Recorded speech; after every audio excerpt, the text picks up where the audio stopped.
Hi, this is Ed from Antique Stoves. I'm down at the Kitchen Queen factory looking over the classic 480 by Kitchen Queen. I love this stove. I bought one of these for my mother 30 some years ago. It was the eternal flame. Used it every winter. She would light it in the fall.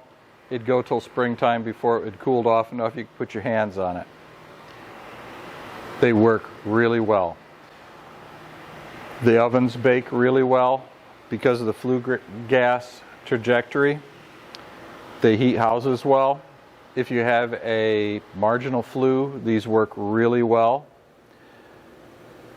They're a tank. They just work and work well.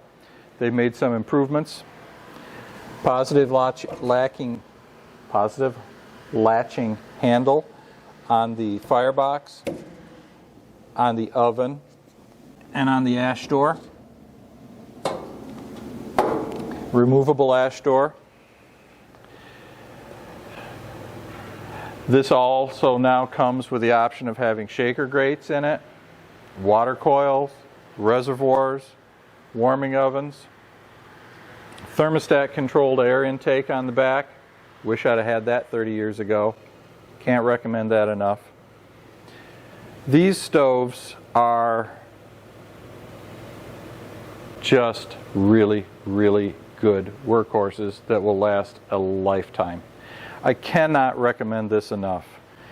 All the other stoves in the industries started their designs, and you can find little bits of them off of this stove.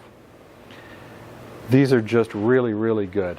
You cannot go wrong with a Kitchen Queen Classic 480.